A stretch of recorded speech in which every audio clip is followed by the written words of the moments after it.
All right, so we're diving deep into Edgar Allan Poe today. Ooh, spooky. Yeah, always a good time to get a little spooky, right?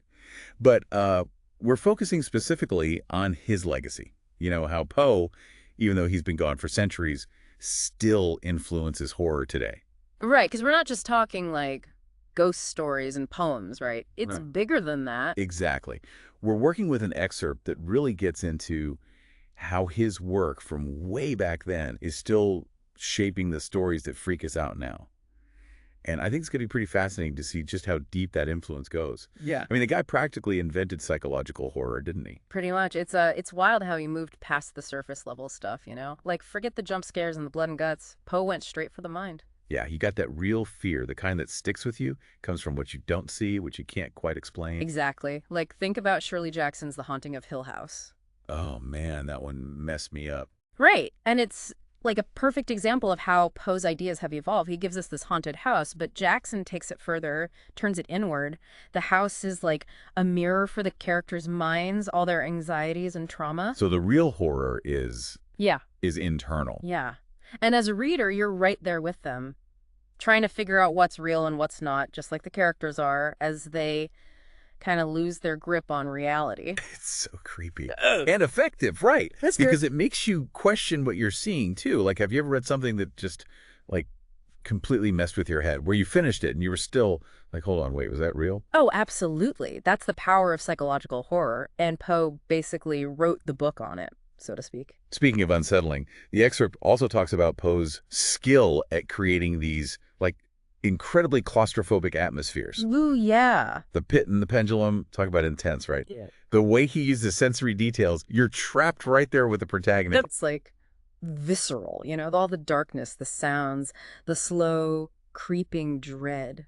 And you, as the reader, you feel every bit of it. It's masterfully done. And you see echoes of that in more modern horror too, like in Robert Eggers' film, The Lighthouse. Oh, perfect example. You've got these two guys stuck on this rock in the middle of nowhere, slowly going insane. Yeah, the isolation is practically a character itself, right? It just amplifies their descent into madness. Exactly. And it's not just the physical being trapped, it's that mental and emotional isolation too. Makes you think, how would you handle that kind of pressure? I don't know, honestly.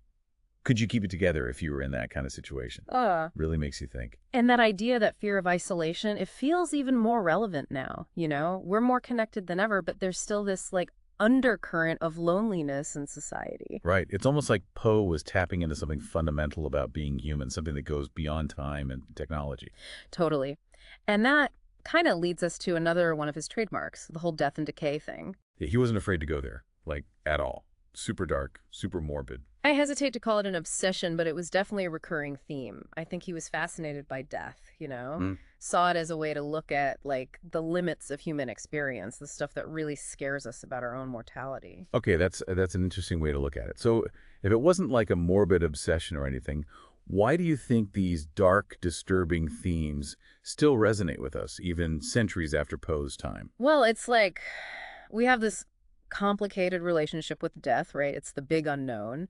There's that primal fear, obviously, but then also like a morbid curiosity. We're drawn to it, even though it scares us. Exactly. And Poe, he gave us a way to explore that, a safe way through fiction, like a pressure valve almost. And it's not just in literature, right? You see it in movies, music, even video games. Everywhere. The motifs of entrapment, despair, the uncanny, all straight from Poe. It's like his DNA is woven into the fabric of modern horror. Right. So we've seen how Poe is all over the place, influencing everything. What's the main takeaway here? Why does this matter? Poe's impact, it's undeniable. He changed how we tell and experience these kinds of stories.